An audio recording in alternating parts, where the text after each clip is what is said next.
Hey everybody, I'm Veljko. It's been a while since my last modification on my Peugeot 207 GTI, but this modification is a big one now. This is a front mount and way bigger intercooler for my Peugeot. The brand is AirTech. They're a very popular brand for a reason. They make very good quality products.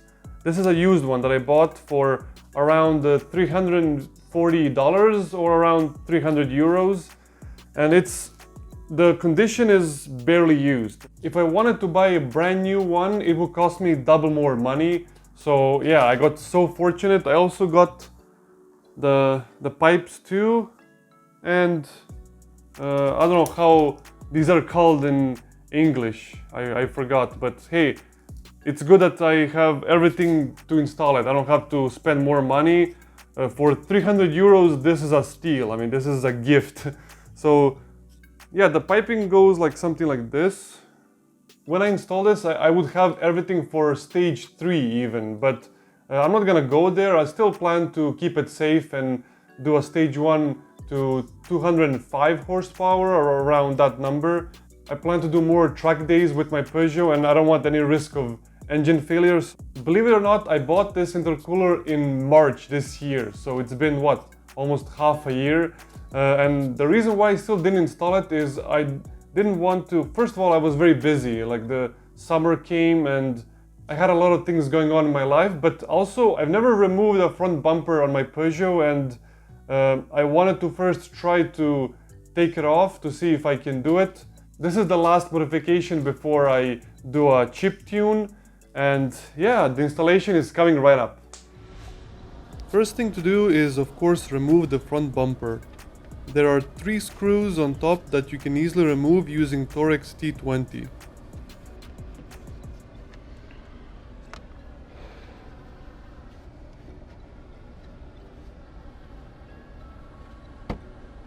I will put a video link in the description where one guy did a quick and detailed tutorial on how to remove the front bumper.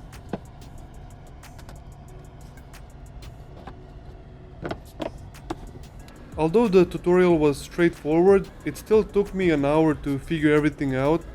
There are 2 screws on each side that are very hard to get and unscrew. It's these 2. After everything is unscrewed, finally the bumper is ready to be removed. Like with all things, the first time you do something, it takes so long, but once you learn the methods and tricks, you do it 10 times faster. I reparked the car so I can see better and start my next objective, which is taking off the factory intercooler. I noticed there's a big clip here and realized that's the only thing that's holding the intercooler in place.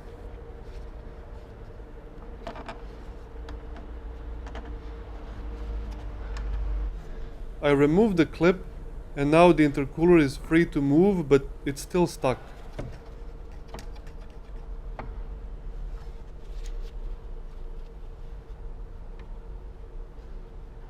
Since I need more room to remove the intercooler, I'll try to loosen up this big frame and try again.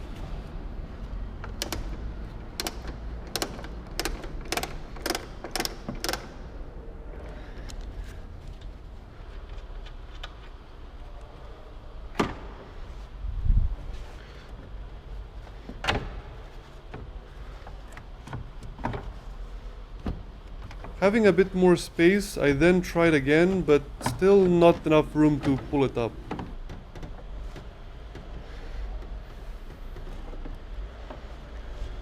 Then I thought about first removing the fan housing of the intercooler because it's way too bulky with it.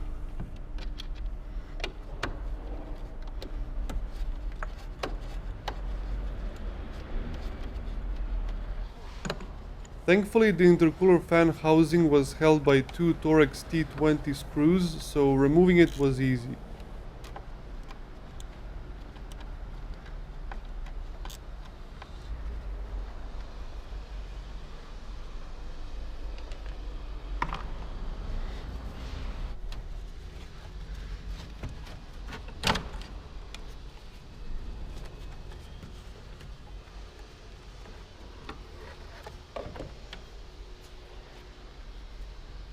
And then finally the whole intercooler comes off pretty easy.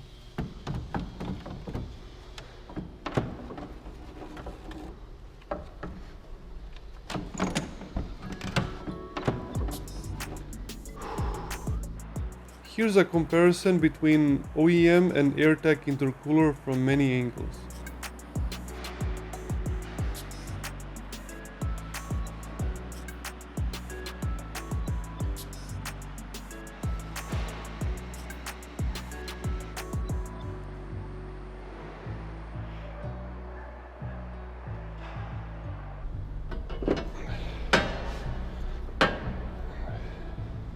I then discovered a problem.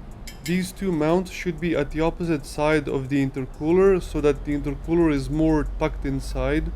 But I'm guessing since this intercooler came from a Citroen DS3, that is the reason why the placement of mounts are different. But then I had an idea to try to put the intercooler mounts behind the crash bar. Looks like it will fit, but to be 100% sure, I need to remove the crash bar and try.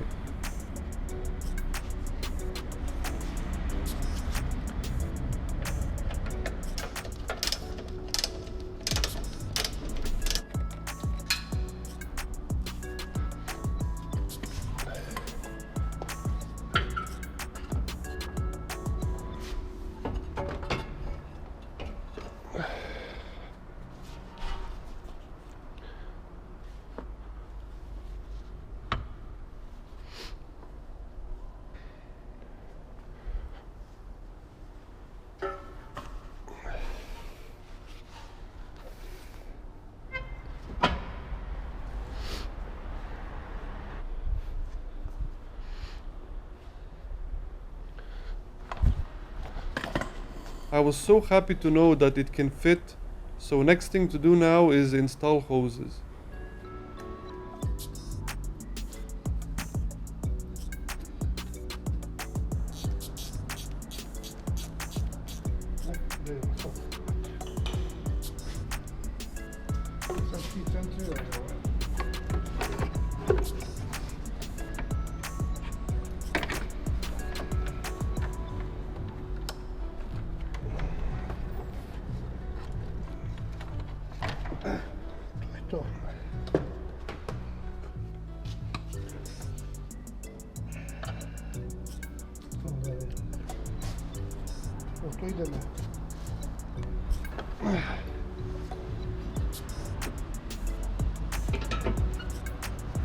After we checked the placements of all the pipes and hoses, we put back all the remaining parts and started the engine.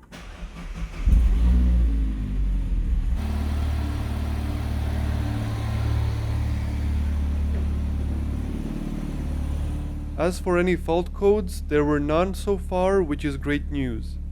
Lastly, we need to mount the intercooler to the crash bar, but since night came, we will do that tomorrow.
And finally, I'm on the road to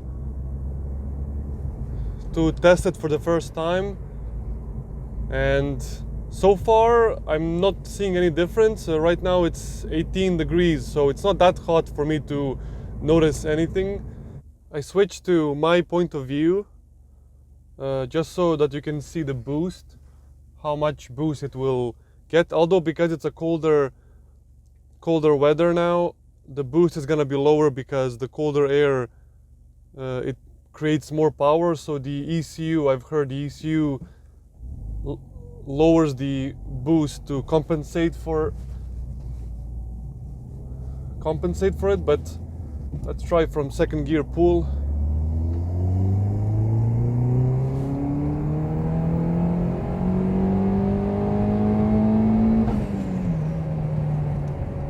That was 0.9 bars of boost, so far so good. All the pipes held together nicely so far, but we'll do a few more pulls just to be sure. I didn't notice any increase in power. I mean, how can I? It's a colder weather anyway, so let's turn around and try first gear.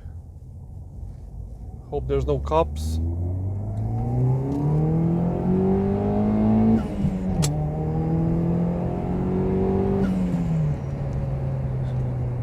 What you heard clicked is my seat, so nothing to worry about.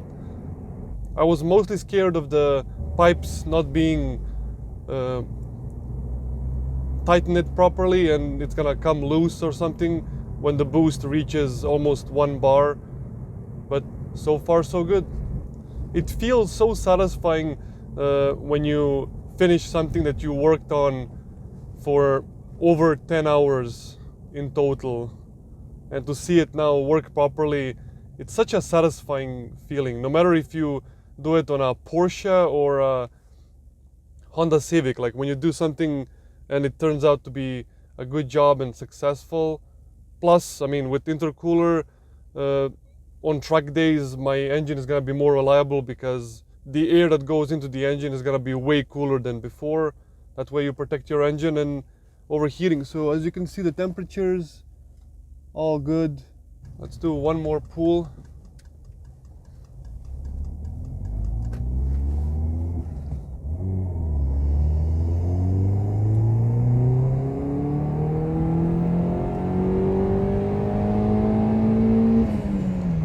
All right, that was all the way to the red line. And I think this is it. No need to test it more. I will just park in the garage and to just lastly check for if anything moved, if anything became loose. All good here.